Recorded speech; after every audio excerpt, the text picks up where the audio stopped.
The Run with Manny Wilson podcast is brought to you by Fifth Investments. Investing is the easiest way to double your money, especially when you do it right. Most of us need help with getting started, right? I'm telling you right now, Fifth Investments is the easiest way to take your first step. You can sign up for the daily trading journal, weekly newsletter, including trade ideas, market analysis, news, and information on navigating the stock market. They got you covered with long-term, short-term, options trading, and more. So go to fiftinvestments.com and use the promo code THERUN for $20 off your premier membership, or just sign up for free. Trade the stock market and perfect a skill that's going to last you a lifetime. The information is not trading or investment advice. The newsletter is only a personal blog that is being offered publicly for general information purposes only. Gives on the floor. When he was in LA, you can say whatever you want to say about him. You can say he was making bonehead decisions. You can say he was Westbrook. You can say he lost his dribbles. You can say he was a bad teammate. I don't care whatever you say. The one thing you cannot sit here and argue with me is that Westbrook did not give his effort. When he was in LA, when he was in DC, when he was in Houston, he has always given effort. And that's something that now tuned into the greatest.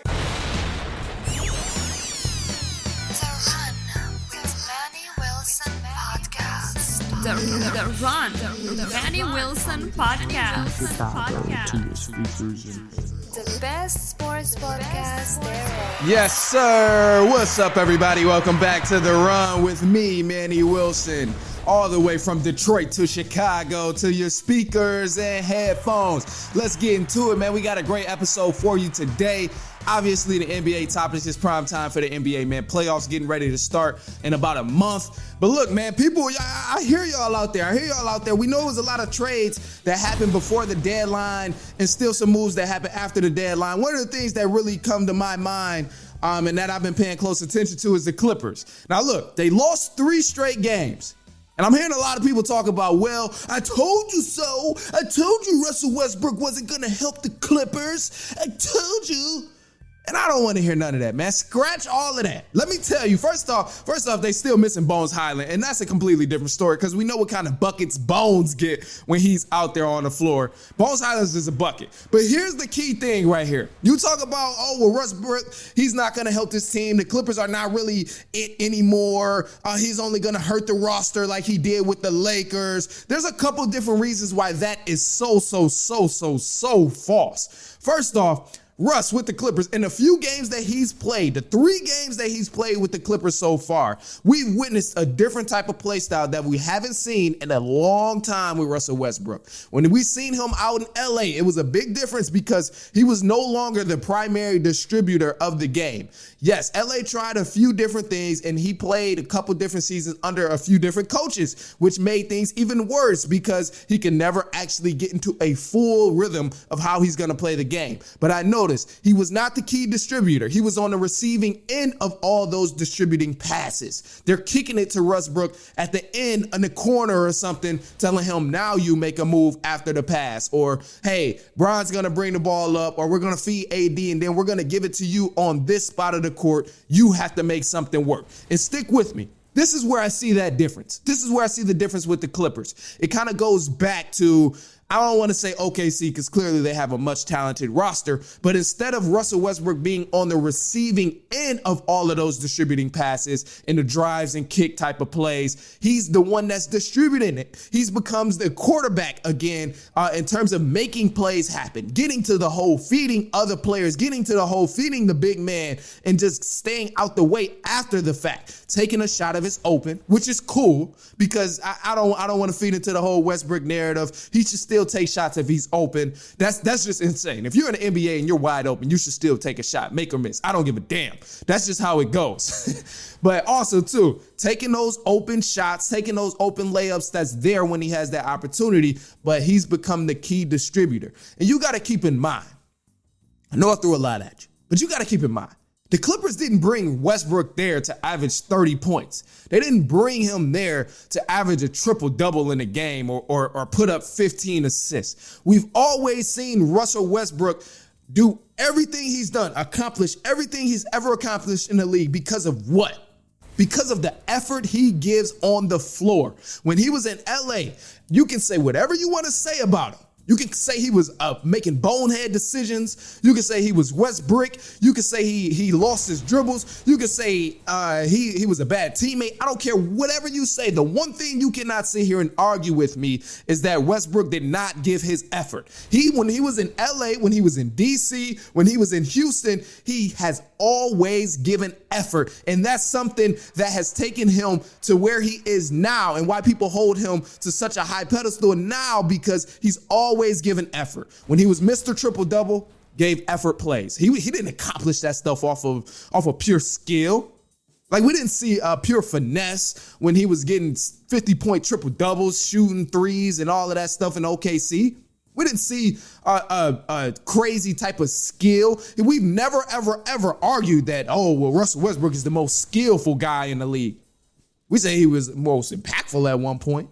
We might have said he can elevate a team the most at one point. We may have made many other arguments, but I've never heard, I've never said Westbrook is the most skillful guy ever in the league or the most skillful point guard in the league, because you can grab rebounds and all of that. But I think when you break down skill, it's a completely different conversation that we're not going to jump into right now, But anyway, I noticed his effort has been consistent. So the Clippers just need him to give that same effort. Anything after that and points, assists that he can come by, all of that is just going to be extra icing on the cake for the Clippers, because they got Paul George to get 30 points. They got Kawhi Leonard to get 30 points. They got Bones Highland to come off the bench and get 16. Eric Gordon to come get 16. Terrence Mann to go get 16 points. Like, they don't need Westbrook to be that all or nothing guy or that Mr. Triple-Double guy. And then you got to consider the factor as well that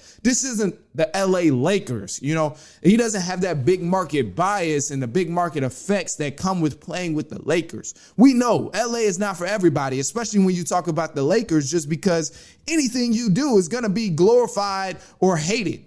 You have 2 bad games in LA and they talking about trading you. Like, you get hurt. And something that's not even your fault, considering Anthony Davis. They talking about, he damn near need to go at this point. And it's like, why, seriously, theoretically, like, you don't want to really trade a talent or a person who's that talented. So, I mean, it's different. It's different when you play for the Clippers. Nobody has those expectations, and you can have a good game and nobody's really going to care. You can have a bad game. Nobody's really going to care because it's the Clippers. They're not expecting anything from them in the first place. So I think that sort of thing is also going to help the Clippers as well, man. He doesn't have to worry about that. He can just play his game. It's going to help the teammates. They don't have to worry about multiple rumors and reports and just narratives coming their way. The coaches don't have to worry about that. The GMs, all of those guys don't have to feed into, maybe this guy is a cancer on the team, or maybe this guy isn't playing as good as I thought he was on the team. So, that's going to really shake things up with the Clippers. But I think Clippers are definitely still one of the top tier teams in the Western Conference. There's a lot of teams with some doubts in there. I know people talk about the Phoenix Suns with Kevin Durant now.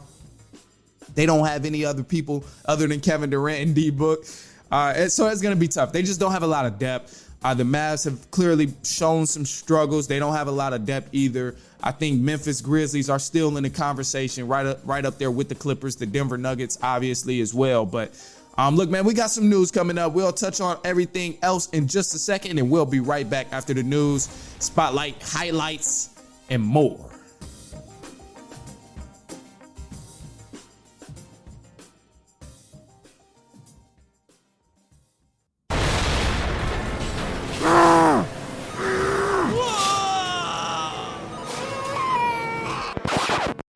Now, just because you're busy doesn't mean you got to be stressed. I'm crazy busy right there with you, but it can be easier. Next time you're on a run, just make it more fun and listen to The Run with Manny Wilson. It's The Run with Manny Wilson podcast. I'm tired of being humble, let me get to it. That motivation music, get control of your life, don't let nobody else do it.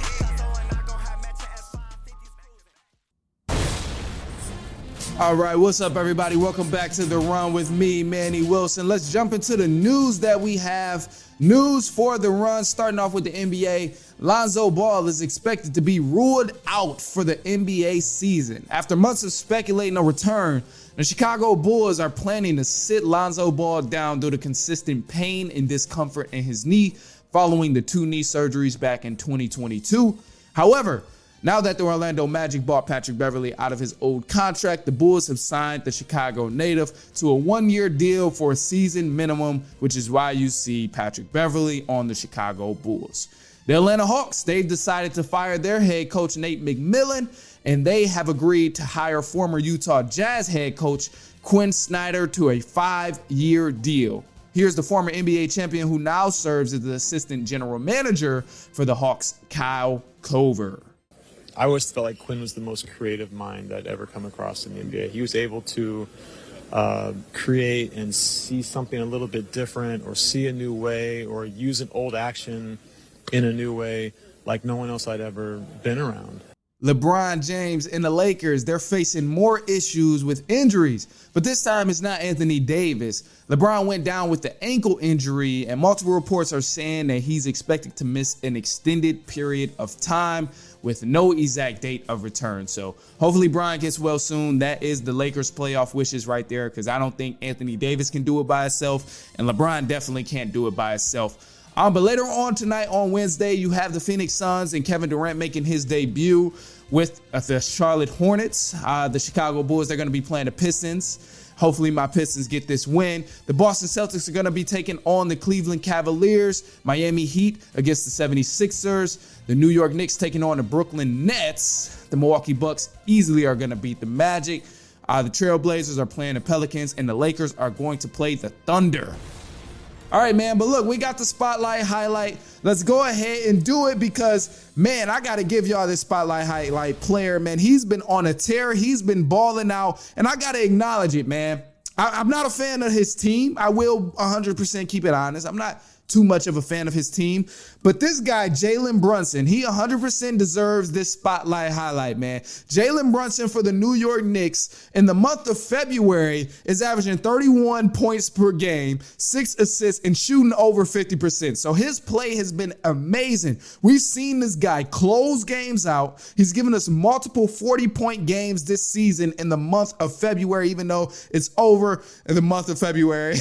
But we've seen how valuable he is to the Knicks. So I have to acknowledge him, like, that he's been going off, and he really allows that offense to open up, which is something that I enjoy, because the Knicks, they have a lot of talent on that team and they have a lot of pieces, but he seems to be that glue that really helps all of those pieces take their talents to the next level. So Jalen Brunson, 100% well-deserved in this spotlight highlight. You got to check him out if you haven't been watching the New York Knicks. Even just watch some highlights, see what he's been doing, man, and you'll see exactly why I've been giving him this spotlight highlight. And also, too, last thing, I think he's the second, I had this fact, but of course I can't find it now, but he's the second player since Carmelo Anthony to put up 40 points in back-to-back nights. Now, this didn't happen in the month of February, but it did happen earlier in the season before the All-Star break. So you got to check him out, man. He's been balling. And now for the spotlight highlight team here, I got to give it to the Milwaukee Bucks, man. These guys have been balling. Balling with emphasis, I say. 15-game winning streak. You got Giannis going crazy. He had a big night the other night. But when I say 15-game winning streak, I don't mean, just some cheaty teams or some wishy-washy teams. No, these guys have been playing competition. Like, we got the Denver Nuggets in there, the Cavaliers, the Bulls, the Celtics, Miami, like, they've been playing some guys. This isn't just an easy part of their schedule, and they looked good doing it as well. So I got to give the Bucks their rewards and their flowers, because we knew they had a great team. We knew they were legit, but man, they're very, very well put together. And I think these guys are definitely going to go the distance. Obviously, they're a huge factor in the Eastern Conference, but a sleeper pickup that they grabbed after the trade deadline was Jay Crowder. I didn't put this in the news, But Jay Crowder, who was on the Phoenix Suns, obviously got traded to Brooklyn. Brooklyn ended up sending him over to the Milwaukee Bucks. I think this was a hell of a great pickup because it brings another two-way guy and another two-way presence to have emphasis on the defensive end. And yes, he can contribute to the offensive end, but man, what he can bring on defense is something serious. So this goes to the Milwaukee Bucks. I think those guys are there. And now I just want to give you, man, something out there, and somewhere out there, there's a guy who's trying to tell you all of these points, they're bad, you know? Switch it up. Let's switch it up. I didn't even really get to switch it up like I want to. All right, let's be dramatic now. Somewhere out there's a guy, he's trying to tell you that, oh, the league is scoring all of these points. This is terrible for the league. It's ruining the NBA. You got Clippers and the Sacramento Kings. They put up 351 points the other night in double OT. Damian Lillard put up 70 points. Another player put up 40. 40 ball is happening too often in the NBA. It's not a good look for the league. They need to change something. So that's what I'm hearing. Somewhere out there, somebody's trying to tell you that. And I want to tell you right now, that is absolute nonsense. How can this possibly be bad for the NBA if points are what we go to games to see? We literally buy tickets, we go to games to see guys put up 30 points, 40 points in a single game. So I don't understand how someone can be furious or upset that is the case. And I understand, some people may say, well, defense. Nobody's playing defense anymore. How can we be happy when people aren't playing defense like they were in the 90s or like they were in the 2000s or the 80s, the 70s, whatever the case is, whatever era is your favorite? Here's my thing. First off, if you're a head coach and you allow someone to score 40 points, 50 points in a single half or a quarter, using Damian Lillard as an example, he had 40 points in a half. If you allow that as a head coach and you don't make any adjustments to double team this guy or stop him and slow him down, face guard him, whatever the hell you got to do to make sure he doesn't get 70 points, that is not anyone's fault but your own. You deserve every single point that comes after 45 if you don't make that adjustment. You deserve the embarrassment that your team is seeing or receiving on national television and around the league and in media. You deserve that. Because here, if you haven't noticed, we are at an all-time high in talent in the NBA. We have players that's 6'10", dribbling the ball and shooting from the three-point line. This is the most evolved talent and evolved skill level of basketball we've ever seen in the NBA right now. So if you have not made an adjustment to make sure a guy cannot get 70 points on you, you should be a damn shame to yourself, to be honest. It's absolutely insane to think, oh man, he's just lighting us up. Like, oh, it's no defense being played. That's my thing too. You think guys aren't playing defense? Have you watched the game? Do you see how skillful these guys are? Do you see how tough, how many shots some of these guys make that are on tough defense? Like, what can you do? What can you do if Kevin Durant is pulling up from deep on you? Come on now, seriously. I know people are talking about, no defense is played. Yes, of course, people take nights off and people take plays off. But seriously, you think a guy who's 6'5" he's trying, he's giving effort, but he can't stop someone who's 6'3" or 6 foot?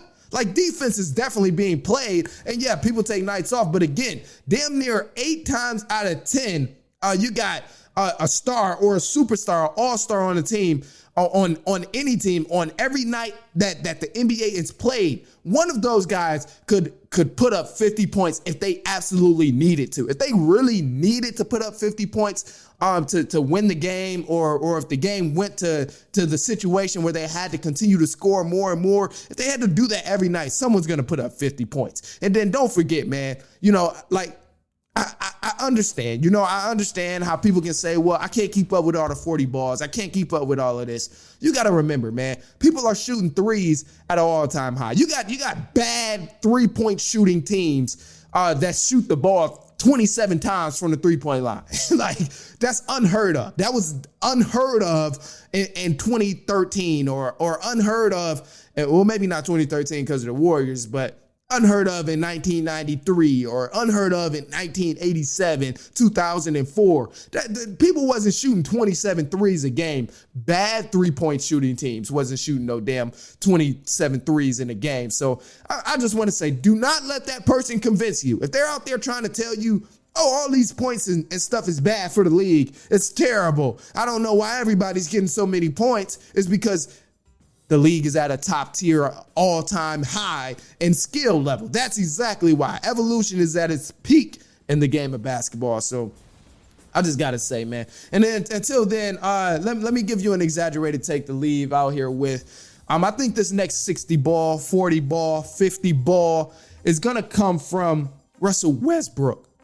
Obviously, he may not be the first one to it, but Westbrook is getting a 40 ball in the month of March. Let's do it that way. That's an exaggerated take for you. But anyway, man, look, that's all I got for you today. So if you've been kicking it with me, I greatly appreciate it. Thank you so much, whether you're listening to me on Spotify, iPodcast, iHeartRadio, or the runusa.com. I greatly appreciate it. Go check out that website if you haven't. Share this with a cousin, a brother, an aunt, an uncle, a co-worker, brother, sister, anybody you know and anybody you may be close to there. I talked about their team or just talked about something that you may have discussed with that person as well. And always, as always, you can always leave us a call in the voicemail 219-413-9405. Share your thoughts, get your opinion heard. We'll go ahead and respond back on air. Until then, we will be back later on next week, and so on and so on and so on.